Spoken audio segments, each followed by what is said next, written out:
Baik, kita mulai ya. Halo, selamat siang. Siang, Bu. Ya, halo.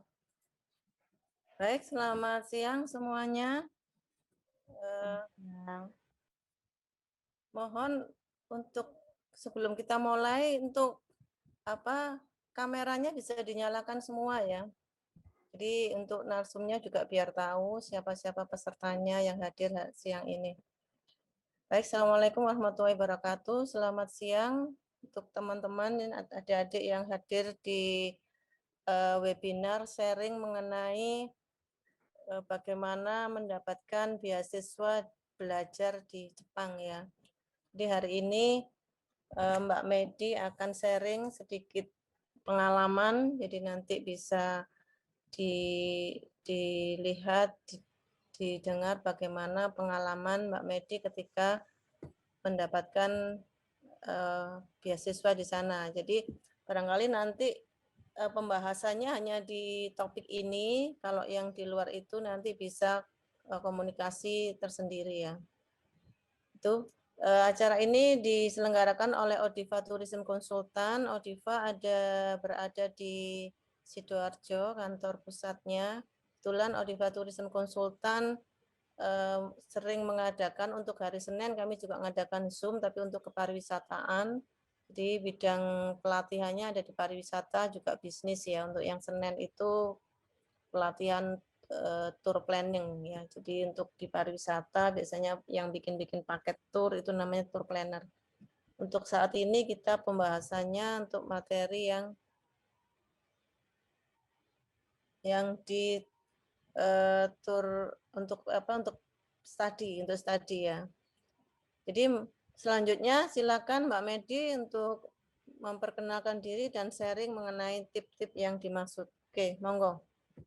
Oke, terima kasih waktunya. Halo, selamat siang semuanya, bapak-bapak, ibu-ibu, adik-adik, teman-teman semuanya. Konnichiwa, minasan, genki desu ka? Apa kabarnya? Semoga hari ini tetap semangat semua, walaupun kita lagi puasa, tapi semuanya pada datang ke acara ini, ke Zoom ini untuk cari tahu gimana sih belajar di Jepang. Semoga dengan join sesi ini, teman-teman semua, adik-adik semua bisa mendapatkan ilmu baru, bisa terbuka wawasannya, dan bisa mungkin ke depannya kalau misalkan mau apply beasiswa ke Jepang, bisa menjadi salah satu tips untuk akhirnya bisa lolos dapat beasiswa di Jepang. Terima kasih waktunya. Kita mulai sesinya. Pertama-tama kenalan dulu. Nama saya Meidina Akmarina, panggilannya Mei. Saya dulu sekolah di SMA 5 Surabaya dan kuliah di Bandung. Kemudian setelah kuliah di Bandung, jurusan bisnis, saya kuliah di Ritsumeikan University di Osaka, ambil jurusan bisnis internasional. Setelah dari Ritsumeikan University, setelah lulus, saya bergabung dengan Odiva Tour and Travel, dan kemudian sekarang kerja di perusahaan impor dan ekspor Mitsui & Co. Ltd. Dan Mitsui & Co. ini salah satu perusahaan besar di Jepang yang memang bergerak di bagian investment dan impor dan ekspor. Di sini ada kontak saya juga bagi teman-teman adik-adik semuanya. Kalau misalkan nanti ada pertanyaan yang mau ditanyain, yang belum sempat ditanyain, bisa kontak aja langsung. Di sini ada Instagram saya _mede__. Maaf agak susah ya tulisannya. Juga bisa lewat LinkedIn atau bisa lewat email juga medinanisa@gmail.com. Nanti juga kalau misalkan lupa kontaknya ada di atas ya, bisa dicek dulu. Untuk sesi ini kalau misalkan ada pertanyaan mungkin bisa ditulis di chat dulu supaya nggak lupa, atau nanti langsung di akhir sesi sharing dari saya nanti bisa mulai menanyakan pertanyaannya. Oke. Hari ini kontennya apa sih? Hari ini saya akan sharing tentang 6 topik. Yang pertama, kenapa sih harus belajar ke Jepang? Kedua, daftar beasiswa di Jepang tuh apa aja? Yang ketiga, tahap seleksi beasiswa Jepang tuh biasanya seperti apa? Dan yang keempat, ada tips nulis esai beasiswa anti ditolak. Ini nih yang paling penting. Soalnya esai beasiswa untuk daftar beasiswa Jepang itu merupakan salah satu hal yang krusial atau hal yang sangat penting dan biasanya akan menentukan kamu bakal lulus ke tahap selanjutnya atau enggak. Dan misalkan kamu lulus ke tahap selanjutnya, nanti di sesi wawancara juga akan dibahas tentang esai beasiswa ini. Jadi untuk topik nomor 4, usahakan benar-benar fokus cari tahu gimana sih nulis esai beasiswa yang baik. Dan yang kelima, apa aja sih yang wajib dilakukan selagi belajar di Jepang? Karena kalau kita belajar di luar negeri atau belajar di Jepang, nggak hanya belajar di dalam kelas yang penting, karena hal-hal yang ada di luar kelas itu juga merupakan suatu pelajaran yang akan bermanfaat untuk kalian semua di masa depan. Dan yang terakhir ada 6 manfaat kuliah di Jepang untuk karirmu ke depannya. Terutama kalau misalkan teman-teman adik-adik semuanya memang tertarik untuk melanjutkan bekerja di perusahaan Jepang. Oke, kita mulai. Mungkin teman-teman semuanya, adik-adik semuanya, Bapak Ibu, kalau misalkan kita dengar Jepang itu yang terlintas pertama kali adalah, oh Jepang itu adalah destinasi wisata yang bagus, ada sakura, ada salju, 4 musim kan, terus banyak culture-culture budaya yang menarik. Tapi sebenarnya Jepang itu juga negara yang nyaman buat pelajar, untuk pelajar untuk studi ke Jepang. Sedikit cerita aja, dulu waktu saya sebelum menentukan mau studi ke Jepang, sebenarnya saya tuh pingin kuliah di Eropa. Karena kan Eropa kesannya wah banget gitu ya, dan banyak hal yang memang sekiranya bisa dieksplor di Eropa. Tapi saat itu kebetulan ada beberapa kejadian politik yang memang sepertinya kurang kondusif nih kalau misalkan seorang muslim, terutama saya sebagai muslim, untuk berkuliah di Eropa, karena mungkin keadaannya kurang kondusif dan ada sedikit Islamofobia seperti itu. Tapi ketika ayah saya menyarankan ke Jepang, saya sebenarnya kayak, emang di Jepang ada apa sih? Emang kuliah di Jepang itu asik ya? Tapi ternyata setelah saya mengalami sendiri, ternyata kuliah di Jepang tuh asik banget, nyaman banget, dan banyak hal yang bisa dipelajari, banyak hal yang bisa dieksplor, dan itu benar-benar bermanfaat untuk diri saya hingga sekarang. Nah, kita masuk ke topik pertama. Kenapa sih belajar di Jepang? Pertama, Jepang itu negara yang aman. Jepang itu merupakan negara kedua teraman se-Asia setelah Singapura. Jadi teman-teman atau ibu-ibu, bapak-bapak yang punya anak yang mau kuliah di Jepang itu nggak perlu khawatir, karena Jepang itu benar-benar aman. Bahkan saya kalau misalkan pulang malam, saya tuh pernah pulang jam 12 malam karena habis ngerjakan skripsi di perpustakaan. Itu benar-benar aman, walaupun gelap nggak akan ada yang namanya orang-orang yang mengganggu. Dan ada juga beberapa pengalaman dari teman-teman saya yang mereka kehilangan barang, kehilangan paspor, itu akhirnya balik juga, karena di Jepang itu orang-orangnya memang sangat respect kepada orang lain, sangat menghargai orang lain. Jadi kalau misalkan ada barang yang terjatuh atau yang tertinggal dan memang bukan milik mereka, mereka nggak akan ambil. Dan biasanya mereka akan serahkan itu ke polisi terdekat atau satpam terdekat. Dan kalau misalkan ada kejadian hilang sesuatu, tinggal ingat-ingat aja terakhir di mana ya barangnya, terus datang ke polisi terdekat, pasti barangnya langsung ketemu. Jadi ini salah satu hal yang membuat saya selalu kangen Jepang dan selalu pengen balik ke Jepang, karena memang kemana-mana itu aman, mau jam berapa aja aman, dan barang-barang mau ditinggal dimanapun pasti ketemu. Contoh lainnya lagi, misalkan kita lagi ke kafe ya atau ke mall, terus lagi ngerjain tugas di Indonesia, ngerjain tugas sendirian, terus pakai laptop gitu misalkan.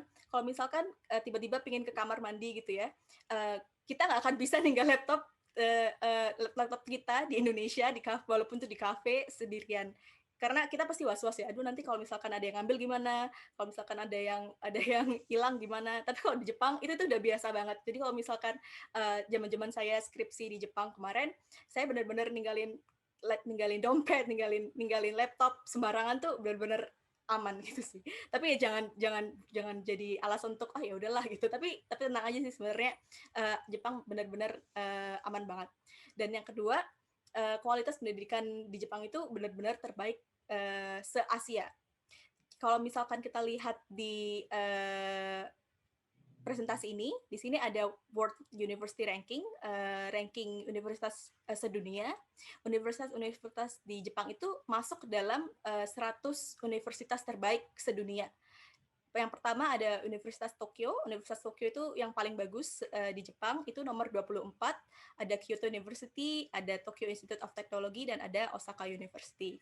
Kalau dibandingin sama universitas di Indonesia, universitas yang bagus, yang top di Indonesia kan ada UGM, UI, ITB, UNER, dan itu masuk di 200 ke atas ranking universitas di dunia. Jadi kualitas pendidikan di Jepang tuh udah nggak perlu ditanyain lagi karena memang sudah termasuk top 100 university di dunia. Yang ketiga, kenapa kuliah di Jepang? Karena aksesnya serba mudah banget. Di Jepang itu semuanya bisa diakses dengan kereta karena sistem transportasinya sudah bagus. Jadi kita nggak perlu, bahkan di sana tuh nggak ada Gojek ya, nggak perlu naik taksi karena taksi mahal banget.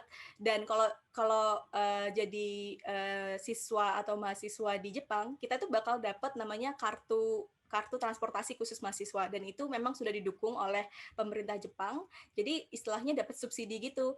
Jadi kalau misalkan kita kuliah di Jepang, nanti bakal dapat kartu itu dan kita bisa PP kampus dan apartemen bolak-balik dengan harga yang sangat-sangat murah seperti itu. Dan yang keempat, Jepang tuh Muslim friendly. Ini salah satu alasan kenapa saya senang di Jepang. Pertama kali saya datang ke Jepang itu agak sedikit takut ya, takut dilihat berbeda gitu karena saya pakai hijab. Tapi ternyata di Jepang itu benar-benar orang-orangnya benar-benar welcome dan malah tertarik. Itu kenapa sih kamu pakai hijab? Bahkan ada teman dekat saya orang Jepang yang dia sampai suka pakai hijab gara-gara temenan sama saya. Jadi saya sampai kasih dia hadiah hijab kayak gitu. Dan untuk di Jepang juga nggak perlu susah, nggak perlu takut cari makanan halal karena udah mulai banyak, karena jumlah wisatawan muslim ke Jepang itu sudah mulai meningkat tiap tahunnya. Jadi pemerintah Jepang itu juga membantu orang-orang muslim yang datang ke Jepang untuk lebih mudah menemukan makanan halal atau tempat ibadah. Jadi waktu saya kuliah di Jepang itu sudah mulai banyak tempat-tempat ibadah di tempat-tempat pusat kota, misalnya di mall, di stasiun, itu udah mulai ada musola-musola yang bagus, yang enak untuk dibuat ibadah juga. Dan sharing pengalaman juga, ada salah satu pengalaman yang membuat saya terharu banget. Waktu itu saya makan di suatu restoran kecil gitu di Jepang, dan di situ tulisannya bakso gitu kan. Dan saya kira bakso, oh ya udah daging ayam karena ada tulisannya bakso ayam gitu. Terus saya makan, kok agak beda rasanya. Terus saya cobalah datang ke pegawai di restorannya. Ini maaf, ini baksonya ayam aja atau ada campuran yang lain? Terus orang pemilik restorannya bilang, oh itu ada babinya. Terus karena ngelihat muka saya shock, dia jadi merasa bersalah gitu sama saya, terus bilang, oh nggak bisa makan babi ya, kalau gitu saya ganti ya. Jadi makanan yang sebenarnya sudah saya makan hampir setengah itu diganti lagi sama yang baru, dan itu gratis. Jadi orang-orang Jepang itu benar-benar menghargai kita banget, sampai mereka mau ngasih, sampai mereka merasa bersalah kalau mereka ngasih makanan babi ke kita, padahal itu bukan salah mereka gitu. Terus ada juga pengalaman lain, saya pernah mau makan sesuatu dan petugas tokonya tuh bilang, oh maaf ini ada babinya, Anda muslim ya, gitu, seperti itu. Jadi saya rasa orang-orang di Jepang itu sudah mulai tahu tentang budaya muslim, bahwa kita nggak bisa makan babi, dan mereka juga membantu kita untuk lebih mudah hidup di Jepang, seperti itu. Dan yang selanjutnya, penduduknya ramah-ramah. Ini benar banget, karena waktu saya jalan-jalan ke daerah lain selain di Osaka, ada beberapa orang yang bahkan mereka orang-orang tua ya, mungkin kalau misalkan kita kepikiran orang tua itu mungkin agak sedikit kolot kayak gitu, tapi sebenarnya orang-orang di sana juga terbuka. Mereka beberapa kali datengin saya dari mana? Dari Indonesia ya. Terus itu kenapa pakai hijab? Terus malah pingin belajar tentang Indonesia, malah pingin belajar tentang budaya Muslim seperti itu. Dan di dekat apartemen saya itu ada satu orang bapak-bapak tua yang suka banget, ramah banget, selalu nyapa saya. Dan waktu saya bilang, saya hari ini puasa, akhirnya setiap saya pulang kampus sekitar Isya gitu, beliau selalu memberikan saya minuman kaleng dingin gitu. Katanya dia bilang ini buat buka puasa. Jadi itu setiap hari saya pulang kampus di bulan Ramadan tuh beliau selalu memberikan saya itu. Jadi ini adalah salah satu hal yang selalu bikin saya kangen Jepang. Jadi teman-teman, adik-adik semua, kalau misalkan emang sudah kepikiran mau pergi ke Jepang, jangan khawatir karena mereka benar-benar ramah, benar-benar open. Dan kalau misalkan ada sesuatu yang memang susah dialami di sana, mereka juga akan dengan senang hati untuk membantu kita. Dan yang terakhir, ini yang paling penting, di Jepang itu banyak banget beasiswa karena hubungan Indonesia dan Jepang itu sudah semakin erat hubungan bilateralnya. Jadi pemerintah di Jepang dan juga perusahaan Jepang sangat membantu calon-calon siswa, calon-calon mahasiswa untuk datang ke Jepang dengan bantuan-bantuan beasiswa. Terutama apalagi perusahaan-perusahaan Jepang itu sekarang mulai melek lah istilahnya, mulai tentang potensi market atau potensi pasar di Indonesia.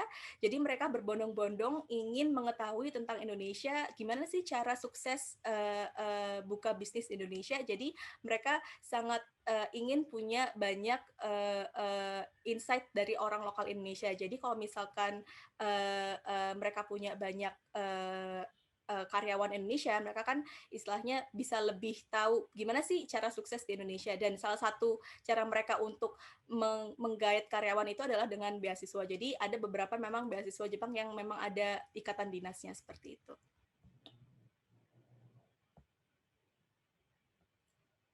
Oke, selanjutnya ini tentang beasiswanya. Ada beasiswa apa aja sih di Jepang? Di sini ada beberapa contoh beasiswa. Yang pertama ada beasiswa dari pemerintah, ada beasiswa dari perusahaannya, dan ada beasiswa dari lembaga. Nah, dari pemerintah itu yang paling terkenal pasti teman-teman adik-adik juga udah pada dengar, ada namanya Monbuga Gakusho atau MEX. Ini beasiswa dari pemerintah olahraga dan kepemudaan lah istilahnya kalau di Indonesia ya. Di sini mereka menyediakan beasiswa untuk S1 dan S2. Di sini juga ada linknya, mungkin bisa dicatat linknya, nanti coba searching-searching sendiri di link tersebut untuk mengetahui lebih lanjut tentang beasiswa Monbuga Gakusho ini. Dan untuk deadline-nya setiap tahun mereka close application itu bulan Juli, dan beasiswa yang diberikan tuh sekitar 144.000 yen atau 19 juta per bulan. Kemudian ada juga beasiswa dari perusahaan. Ini yang pertama ada Mitsui Bussan. Mitsui itu tempat saya kerja sekarang. Tapi Mitsui Bussan ini khusus untuk S1. Kalau teman-teman pada tahu Jeremy Polim itu dapat beasiswa Mitsui Bussan ini. Dan deadline-nya itu setiap bulan Februari di tiap tahunnya. Dan beasiswa yang diberikan sekitar 145.000 yen atau sekitar 19.500.000 per bulannya. Kemudian ada beasiswa Ajinomoto dari perusahaan Ajinomoto, ini khusus untuk S2 dan deadline-nya setiap tahunnya ditutup bulan Maret dan beasiswanya sekitar 200.000 yen atau 150.000 yen atau sekitar 20 juta. Kemudian ada beasiswa Panasonic, ini yang paling royal ya beasiswanya. Dia terbuka untuk S1 dan S2. Deadline-nya juga sama di bulan Maret dan beasiswanya 200.000 yen, lumayan banget, ini yang paling tinggi sepertinya, dan itu sekitar 26.800.000 rupiah. Kemudian untuk S3 ada beasiswa dari perusahaan Hitachi, deadline-nya bulan Oktober dan beasiswanya sekitar 180.000 yen atau 24 juta. Nah, dari lembaga ada JASO. JASO ini seperti lembaga kemahasiswaan di Jepang yang juga di bawahnya Monbuga Gakusho tadi. Dan ini beasiswanya khusus untuk S1 pertukaran pelajar. Deadline-nya setiap bulan Februari dan beasiswanya sekitar 10 juta rupiah. Nah, dari beasiswa-beasiswa yang ada di sini, kira-kira berapa sih estimasi biaya hidup per bulan di Jepang gitu ya. Untuk hitungan average aja atau hitungan rata-rata sekitar 100.000 yen per bulan itu pengeluaran hidup di Jepang ya, atau sekitar 13.400.000. Itu tuh untuk apa aja sih? Itu tuh untuk bayar apartemen. Apartemen tuh biayanya sekitar 50 sampai 80.000 yen. Itu tergantung juga di lokasi kota belajarnya juga. Kalau semakin kota semakin mahal. Saya kebetulan di Osaka jadi nggak terlalu mahal, tapi kalau misalkan dapet yang di Tokyo itu ya mahal sih, sekitar 80 ribuan yen juga. Dan untuk cost living-nya atau biaya hidup sehari-hari itu kalau bisa hemat banget ya, itu sekitar 35.000 yen. Tapi kalau agak sedikit lumayan bisa hidup nyaman tuh mungkin sekitar 50.000 yen. Jadi mungkin bisa dihitung-hitung itu bisa habis sekitar 100.000 yen per bulan. Dan kalau misalkan kita lihat dari beasiswa-beasiswa yang disediakan pemerintah sama perusahaan di sini, kan sebenarnya beasiswa yang diberikan tuh lebih dari 100.000 yen ya. Jadi sebenarnya mahasiswa itu masih bisa nabung sekitar 30.000 atau 40.000 yen, atau sekitar 4 juta sampai 5 juta per bulan. Makanya banyak banget teman-teman pelajar di Jepang itu yang karena duit beasiswanya lebih, jadi bisa jalan-jalan, bisa nonton konser, bisa ditabung atau dikirim balik ke Indonesia seperti itu. Next, ini tahap seleksi beasiswa di Jepang. Tahapnya ada apa aja sih? Sebenarnya untuk beasiswa Jepang itu lumayan simpel ya dibandingkan beasiswa dari negara lain, karena sebenarnya dia cuma ada dua tahap seleksi. Yang pertama seleksi berkas dan wawancara. Cuma ada beberapa beasiswa yang dia juga mensyaratkan tes tulis. Tes tulisnya itu adalah tes bahasa Inggris dan atau bahasa Jepang. Nah, untuk seleksi berkas itu apa aja sih isinya? Biasanya yang pertama adalah data diri, tentang diri kamu, nama, alamat, segala macam. Terus riwayat pendidikannya seperti apa, kalau misalkan ada ekstrakurikuler yang pernah diikutin. Terus kalau misalkan sudah bekerja, riwayat pekerjaannya seperti apa, dan rencana studinya di sana. Jadi mau ambil jurusan apa, terus kenapa ambil jurusan itu, dan yang paling penting adalah SI beasiswa. Karena di SI beasiswa ini kamu akan disuruh untuk menuliskan rencana studimu, kenapa kamu pilih Jepang, kenapa kamu merasa kuliah di Jepang itu bakal membantumu untuk meraih mimpimu, seperti itu. Dan yang kedua ada tes tulis, tes bahasa Inggris dan atau bahasa Jepang. Tapi ini sebenarnya milih sih, nggak harus dua-duanya. Tapi tetap harus di submit keduanya. Jadi ada tes bahasa Inggris bisa pakai TOEFL atau bahasa Jepang JLPT. Dan yang diambil itu akan nilai yang paling bagus antara bahasa Inggris dan atau bahasa Jepang. Jadi kalau misalkan nggak bisa bahasa Jepang juga nggak apa-apa, yang penting nilai bahasa Inggrisnya bagus. Terus yang terakhir adalah wawancara. Nah, di sesi wawancara ini mereka akan menggunakan data-data berkas-berkas yang kamu kirim di tahap awal, dan mereka akan menanyakan tentang kesiapan kamu untuk kuliah di Jepang kayak gimana, dan kesungguhan kamu untuk studi apakah sudah sesuai dengan universitasnya dan jurusannya. Jadi SI beasiswa itu benar-benar sangat digunakan untuk seleksi. Jadi kita bisa belajar di sesi ini gimana sih cara menulis esai beasiswa yang baik dan benar. Nah, di sini saya coba breakdown ya, saya coba list beberapa tips ya, gimana sih cara nulis esai beasiswa. Yang pertama, ada tujuan studi yang sesuai dengan mimpimu. Jadi, misalkan kamu mau pergi ke Jepang, jurusan yang kamu pilih atau tujuan studimu itu harus sesuai dengan mimpi besarmu. Kamu harus punya mimpi besar yang kamu ingin raih, dan tujuan studi itu harus sesuai dengan mimpi besarmu. Jadi tujuan studi yang akan kamu lakukan di Jepang nantinya harus bisa membantu kamu untuk meraih mimpi besarmu. Jadi istilahnya seperti batu pijakan lah, seperti itu. Dan yang kedua, ada alasan mengapa kuliah di Jepang itu akan membantumu. Nah, yang pertama tadi kan kenapa tujuan studinya akan membantu mimpimu. Nah, yang kedua adalah kenapa harus kuliah di Jepang. Kenapa sih harus Jepang? Kenapa nggak ke negara-negara lain? Nah, di bagian ini sebenarnya adalah bagian penting, karena beasiswa itu kan diberikan untuk orang yang memang akan membantu agenda dari pemberi beasiswa, misalkan perusahaan atau pemerintah. Nah, kenapa sih pemerintah atau perusahaan ingin tahu kenapa kamu tertarik untuk kuliah di Jepang? Karena mereka ingin tahu seberapa kamu passionate atau seberapa kamu ingin untuk kuliah di Jepang, sehingga nantinya setelah kamu lulus akan membantu hubungan Indonesia dan Jepang untuk lebih eratnya lagi, seperti itu gambarannya. Dan yang ketiga, di sini kamu harus menunjukkan semangatmu memahami budaya Jepang.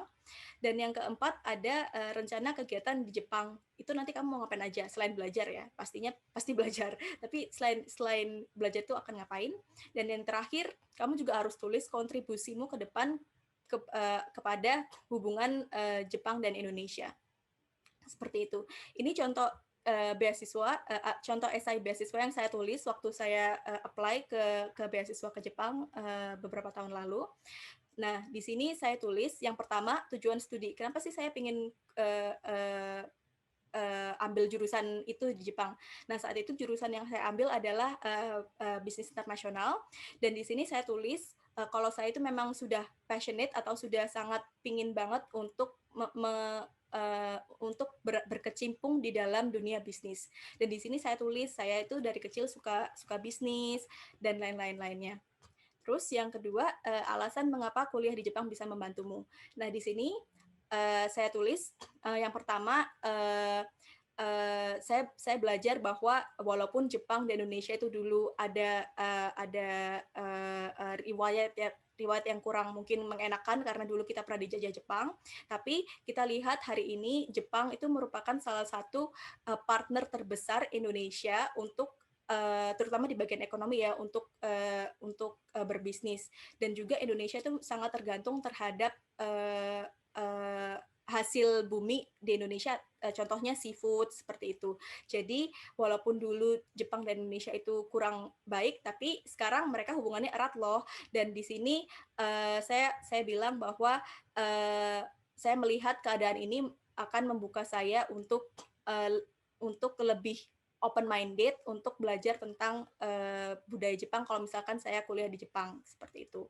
Dan part ketiga, di sini saya menuliskan gimana sih saya semangat untuk memahami budaya Jepang. Nah, di sini saya tulis yang pertama, saya coba belajar tentang budaya Jepang dari internet dulu nih yang pertama. Yang kedua, saya coba cari teman Jepang. Karena dengan kita cari teman Jepang, kita bisa lebih tahu gimana sih day to day atau keseharian budaya Jepang itu seperti apa. Kita bisa cari tahu cara komunikasi mereka seperti apa, makanan di sana seperti apa, dan sebagainya. Karena kalau misalkan kita cuma lihat dari internet ya, itu mungkin masih ada keterbatasan seperti itu. Dan poin terakhir di sini yang menurut saya paling penting adalah saya di situ juga share di esai tersebut kalau saya sempat terinspirasi dari teman Jepang saya ini untuk membuat bisnis yang mix Indonesia dan Jepang. Dan bisnis Indonesia dan bisnis yang saya waktu itu bikin adalah bisnis baju yang desainnya Indonesia dan Jepang gitu. Nah, kalau misalkan tips untuk teman-teman mungkin yang belum ada kenalan Jepang, mungkin bisa cari-cari di komunitas Indonesia Jepang, banyak banget soalnya di Indonesia, atau mungkin bisa cari juga di Facebook. Di Facebook itu banyak banget soalnya orang-orang Jepang yang juga ingin belajar tentang budaya Indonesia. Nah, ada juga salah satu tips dari teman saya yang waktu itu info ke saya sebelum saya menulis esai beasiswa ini, jangan pernah menulis soal saya suka Jepang karena saya suka anime, atau saya suka Jepang karena saya suka manga, karena pemerintah Jepang itu ingin orang yang benar-benar suka Jepang karena budayanya yang lebih luas, karena anime dan manga itu kan hanya konteks kecil banget ya, dan kecuali kalau misalkan jurusan yang kamu pilih itu memang jurusan animation atau jurusan studi cara menggambar manga, itu nggak apa-apa. Tapi kalau misalkan jurusan yang kamu pilih itu jurusan matematika, terus kamu bilang kenapa kamu pengen ke Jepang karena saya suka anime atau manga, itu kurang disarankan sebenarnya. Dan yang keempat, ada rencana kegiatan di Jepang selain belajar. Nah, tips yang di sini adalah kita pasti tahu kalau misalkan kita ke Jepang itu belajar, tapi usahakan di esai beasiswa ini kamu menulis kegiatan-kegiatan yang kamu akan lakukan selain belajar di Jepang. Karena balik lagi pemberi beasiswa yaitu pemerintah atau perusahaan, mereka ingin tahu kemampuanmu untuk memahami kebudayaan Jepang secara keseluruhan. Jika kamu cuma belajar doang di Jepang, maka kamu nggak akan bisa mengetahui gimana sih cara berkomunikasi dengan orang Jepang. Oh, orang Jepang itu ternyata kalau ada konflik nggak bisa langsung kita konfront kayak gitu. Atau kalau misalkan kita makan di restoran Jepang, itu etiketnya gimana sih? Dan itu adalah hal-hal yang sebenarnya diinginkan oleh pemberi beasiswa untuk kamu juga belajar di Jepang selain belajar di dalam kelas. Dan yang tips selanjutnya adalah untuk bagian rencana kegiatan di Jepang ini, kamu juga bisa share ya, apalagi sekarang kan semuanya udah digital, udah mulai banyak konten-konten bikin YouTube dan sebagainya. Kamu juga mungkin bisa tulis rencanamu, kamu ingin bikin konten tentang kehidupan di Jepang, karena dengan kamu nulis seperti itu, mungkin pemerintah Jepang akan merasa, wah orang ini ternyata juga ingin selain ingin belajar dan mengalami budaya Jepang sendiri dari dirinya sendiri, dia juga ingin share ke orang lain. Dan ini adalah poin plus banget karena pemerintah Jepang itu memang ingin lebih mempromosikan tentang budaya Jepang ke seluruh orang Indonesia. Dan yang terakhir, di bagian kontribusi ke depan kepada hubungan Jepang dan Indonesia, di sini adalah poin pentingnya juga untuk mengakhiri esai kamu tulis setelah kamu kuliah di Jepang, rencanamu itu seperti apa, terutama untuk hubungan untuk berkontribusi terhadap hubungan Jepang dan Indonesia. Di sini saya tulis setelah saya kuliah di Jepang, saya ingin kerja di perusahaan Jepang karena saya ingin turut berkontribusi terhadap hubungan antara Indonesia dan Jepang, dan dengan saya mendapat beasiswa ini, itu akan membantu saya untuk meraih mimpi saya ke depannya, seperti itu. Nah, kegiatan belajar di luar kelas itu apa aja sih? Tadi kan bolak-balik saya mention ya. Nah, ada contoh-contohnya. Yang pertama, jangan lupa ikut ekskul di kampus, karena ini akan menambah teman kamu akan jadi banyak, dan kamu akan lebih banyak belajar tentang budaya Jepang, terus lebih banyak kenal dengan orang lain. Dan yang kedua, kamu bisa juga coba part time, atau namanya kalau Jepang tuh bahasanya arubaito. Nah, dengan kamu coba part time ini, kamu jadi lebih memahami gimana sih etiket orang Jepang untuk melayani orang lain, karena ini sangat penting banget, apalagi kalau misalkan kamu ingin melanjutkan karir kamu di perusahaan Jepang. Gimana sih cara melayani customer, karena orang Jepang itu benar-benar sangat menghormati customer, seperti itu. Nah, untuk part time itu ada banyak, ada mulai dari jadi pelayan restoran, tukang cuci piring, atau di minimarket, atau juga bisa mengajar bahasa Inggris. Kebetulan waktu itu saya mengajar bahasa Inggris, dan untuk gajinya juga lumayan, karena mengajar bahasa Inggris di sana itu gajinya bisa 1 jutaan per minggu ya. Jadi lumayan banget untuk nambah duit jajan. Dan untuk part time di restoran gitu, kamu nggak harus bisa bahasa Jepang. Tapi kalau misalkan kamu bisa bahasa Jepang, itu sangat membantu banget, karena nanti gaji kamu juga akan bisa lebih tinggi, seperti itu. Dan yang terakhir adalah ikut komunitas. Jadi selain ikut ekskul kampus, ikut coba part time, kamu juga perlu ikut komunitas yang selain di kampus kamu. Komunitas tuh bisa juga komunitas orang Indonesia ya pastinya, atau komunitas Muslim di Jepang. Karena kalau komunitas Muslim di Jepang itu kan nggak cuma orang Indonesia aja. Jadi usahakan ketika kamu udah di Jepang, ikut komunitas yang memang bukan orang Indonesia aja yang join, karena nanti kamu bisa memperbesar network kamu di luar orang Jepang atau orang Indonesia itu sendiri. Nah, di sini saya ikut komunitas fotografi, karena sekarang kan zamannya Instagram, konten-konten gitu ya. Waktu itu saya ikut komunitas fotografi di Osaka, dan yang sampingnya itu komunitas Muslim di Osaka, seperti itu. Dan ketika kamu ikut banyak komunitas di luaran, kamu akan ketemu banyak opportunity atau banyak kesempatan lain yang akan membawa kamu untuk merasakan experience atau pengalaman-pengalaman yang lebih jauh dari kalau misalkan kamu cuma belajar di kampus ya. Ini salah satu contoh karena saya ikut komunitas Islam, saya waktu itu sempat ditawarin untuk jadi model di TV di Osaka. Jadi saya ikut jadi model untuk acara tentang Muslim di Osaka seperti itu.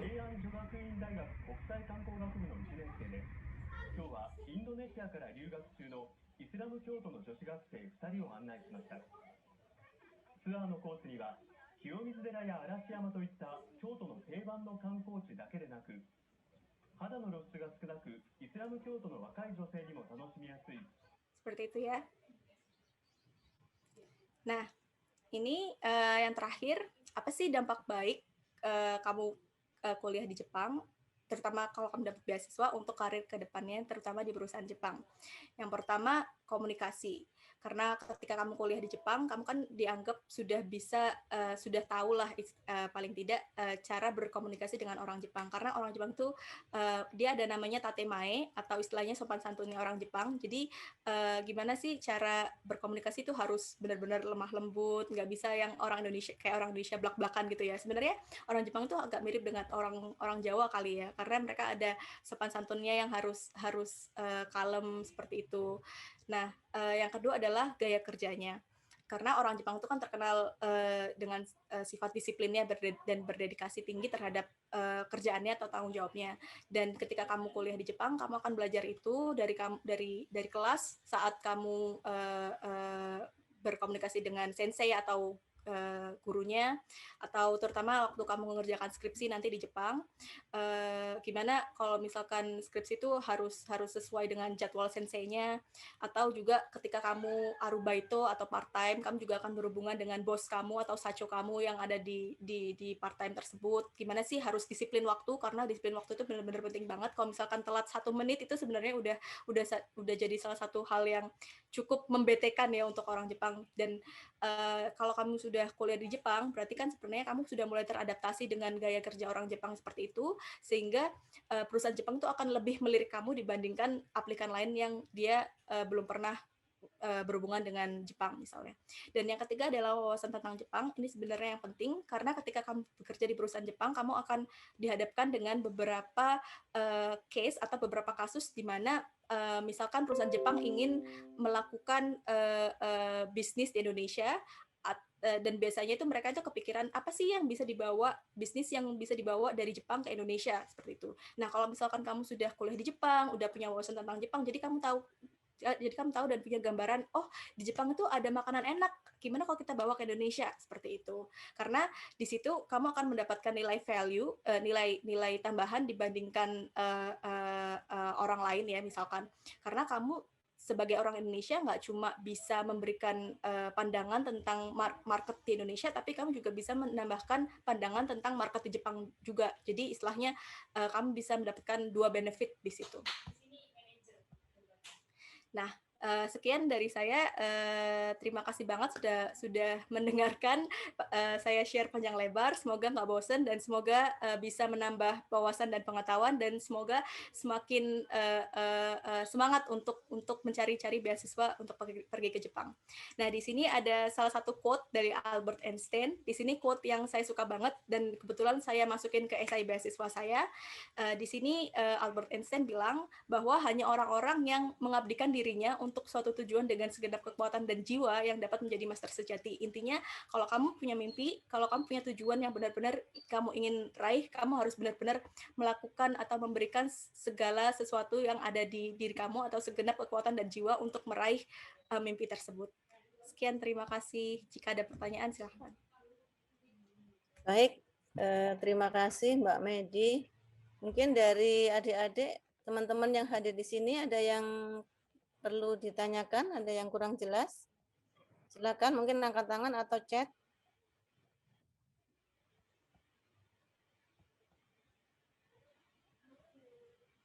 Halo?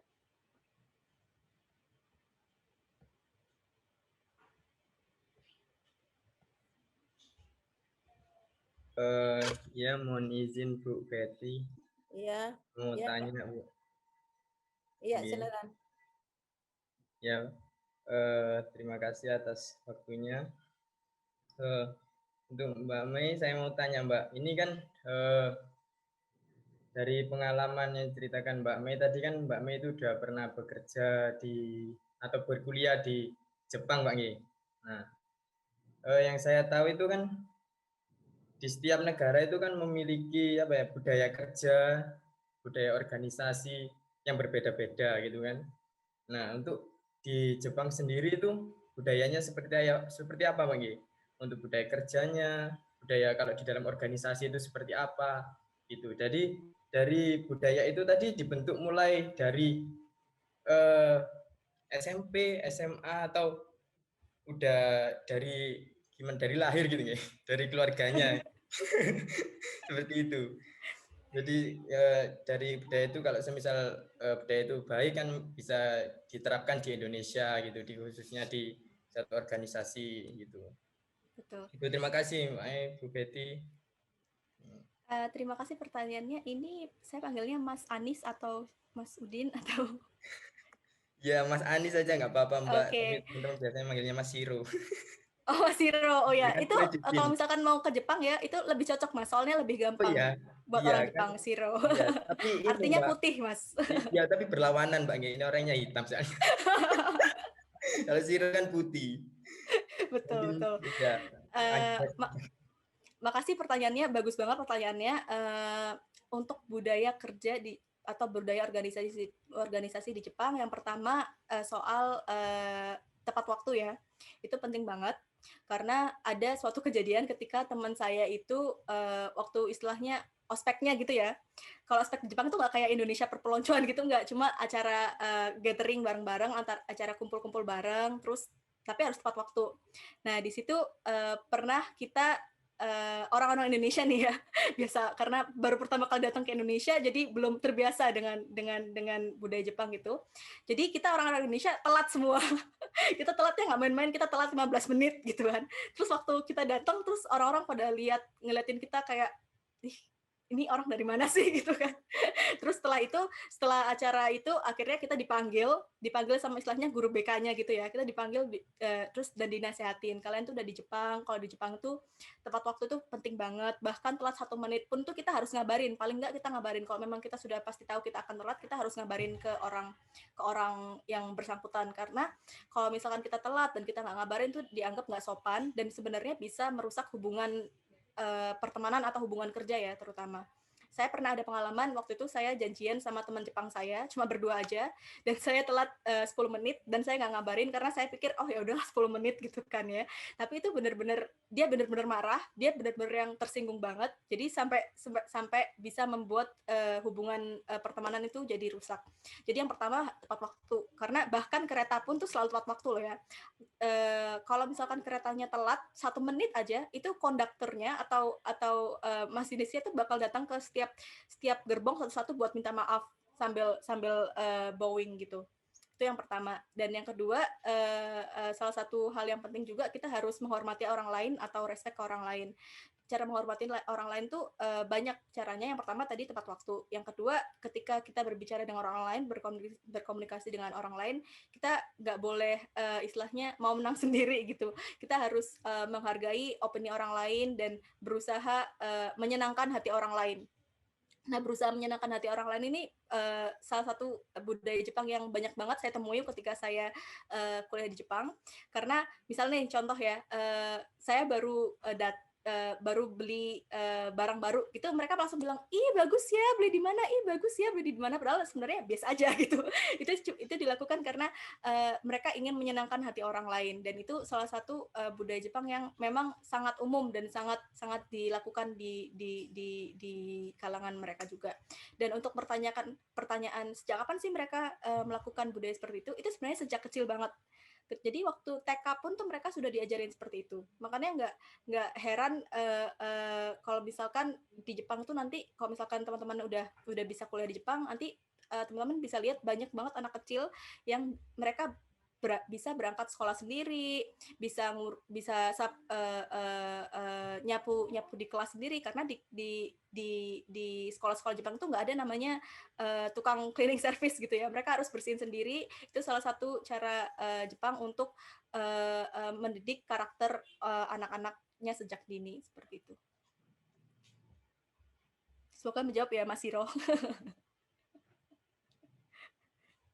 Oke, baik. Itu tadi ya, Mas Siru ya. Mungkin ada lagi teman-teman yang bertanya mengenai apa proses untuk dapat apply di sana ya. Kalau tadi kan tentang budaya, memang budaya di sana itu sangat disiplin. Saya pernah juga sama Mbak Mai pernah dari Gotemba itu ketinggalan berapa menit kereta ya sudah ketinggalan. Juga di bis itu anak-anak sekolah umur 7 tahun udah biasa mereka naik bis sendiri ya. Itu yang memang budaya. Nah, teman-teman yang punya harapan ingin kuliah di Jepang, silakan barangkali ada yang ditanyakan mengenai seputar apply. Masih ada yang bertanya?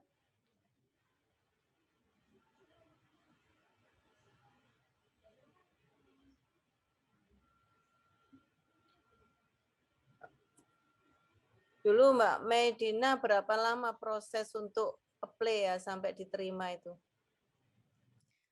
Cukup sebentar sih, kira-kira 3 bulan itu sebentar nggak ya? 3 bulan.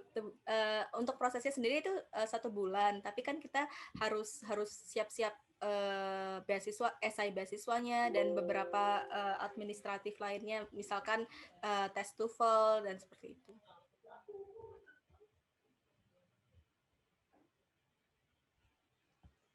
Halo.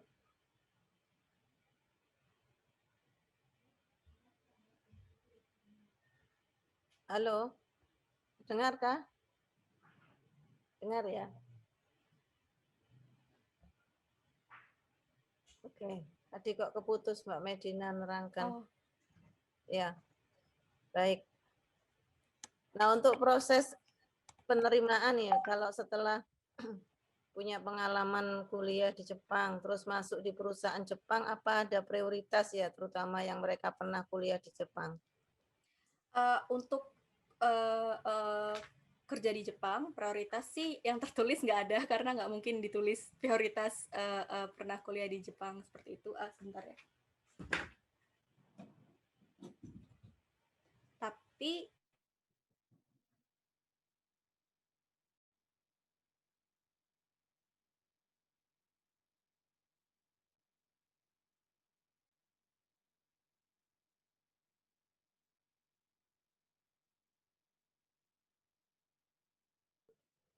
Halo.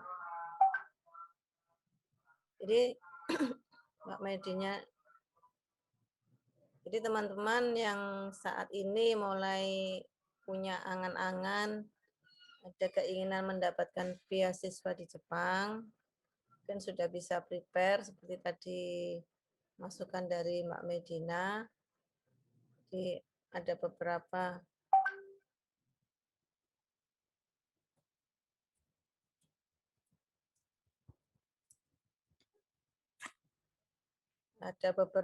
strategi ya tadi trik-trik yang sudah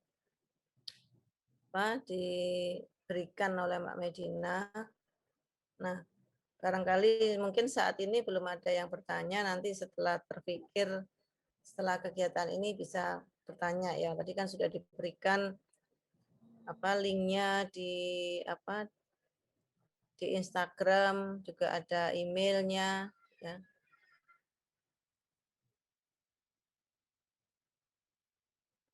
Nah, untuk budaya di Jepang sendiri, untuk kalau yang di pariwisata memang lebih bisa mandiri karena banyak jalur-jalur kereta yang bisa ditempuh tanpa kita menggunakan kendaraan private ya. Kalau private memang di sana mahal.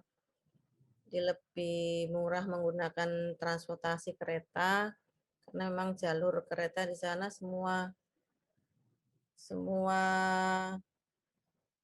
jalur itu sudah terjangkau setiap rute. Ya, setiap rute itu terjangkau sampai pelosok-pelosok itu fasilitas kereta bisa bisa didapat ya, tidak seperti di Indonesia yang masih terbatas fasilitas keretanya, tapi kalau di Jepang itu sampai daerah-daerah pelosok pun sudah terjangkau fasilitas keretanya dan biayanya cukup murah ya. Barangkali ada yang tanya lagi sebelum kita akhiri.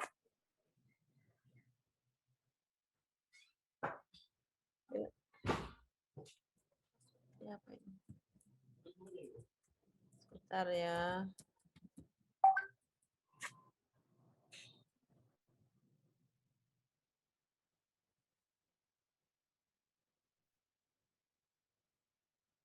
Apa tadi?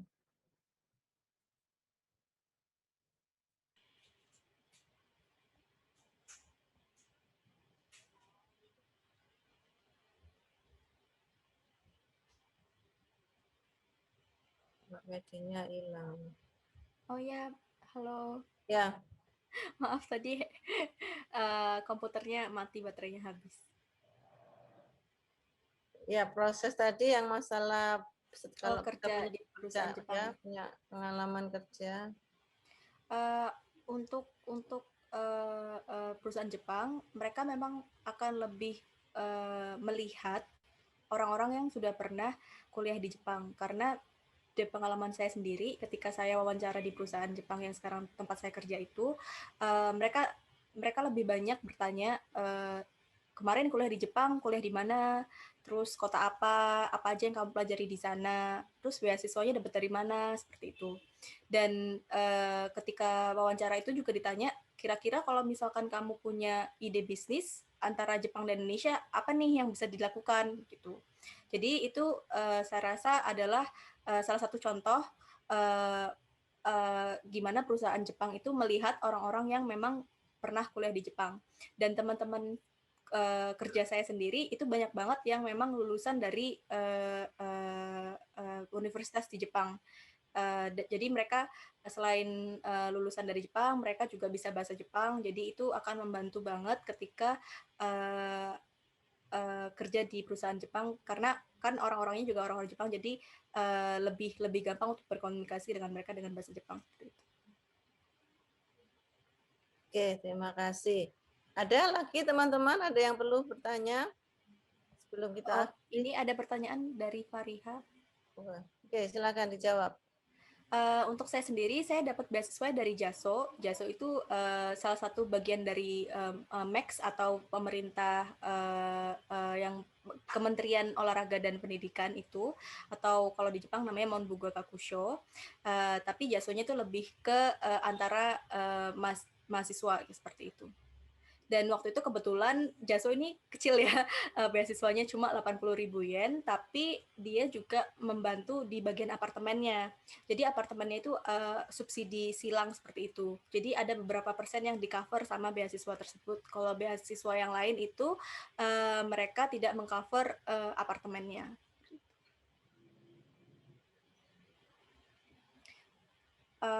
Pertanyaan dari Nadira, ngirim berkasnya ke kedutaan apakah universitas? Langsung aja di link beasiswa yang ada di yang saya share tadi. Di situ nanti akan ada istilahnya portalnya gitu untuk ngisi data-data dan upload berkas-berkasnya. Jadi bukan ke kedutaan atau universitas. Kecuali kalau memang universitasnya ada kerjasama langsung ya dengan universitas yang lain seperti itu. Contohnya kalau di ITB itu dia memang ada kerjasama dengan universitas-universitas di beberapa kota di Jepang. Jadi kita bisa langsung datang ke universitasnya dan akan dibantu juga prosesnya. Jadi mungkin teman-teman yang sudah kuliah di Indonesia mungkin bisa cek ke universitas masing-masing apa mereka ada kerjasama dengan universitas di Jepang untuk proses S2 atau kuliah di Jepangnya. Kalau Mbak Medi kemarin apa? Ada kerjasama atau memang apply sendiri? Oh, kalau saya kemarin ada kerjasama karena di ITB itu ada kerjasama dengan universitas yang tempat saya pergi kemarin, Ritsumeikan University di Osaka. Jadi dibantu untuk prosesnya, dibantu untuk proses apply-nya dan juga proses seleksi beasiswanya. Oke, ada yang lain? Silakan chat atau angkat tangan.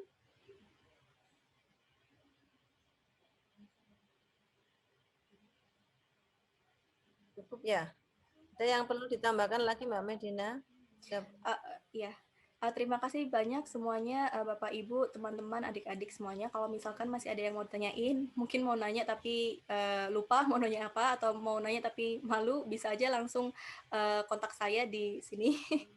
Ya, Instagramnya di _mede underscore lagi, maaf agak susah, atau ke email medinanisa@gmail.com. Nanti bisa tanya kapan aja, nanti saya akan balas kalau misalkan memang saya tahu. Baik, terima kasih untuk teman-teman semuanya yang sudah meluangkan waktu untuk sharing informasi mengenai mendapatkan beasiswa di Jepang. Terima kasih juga waktunya Mbak Medina udah bisa meluangkan waktu untuk sharing pengalamannya. Baik teman-teman, itu yang bisa kita sharing untuk kegiatan dari Odiva Tourism Consultant untuk hari ini. Semoga nanti kita ada kelanjutan lagi untuk yang fokus ke Jepang ya, diantaranya nanti kemana kita untuk turisme halalnya yang di Jepang, nanti dengan narasumber juga yang dari teman-teman yang di sana. Baik, itu yang bisa kita sampaikan. Terima kasih atas waktunya. Assalamualaikum warahmatullahi wabarakatuh. Selamat siang semuanya. Terima kasih. Terima kasih semuanya.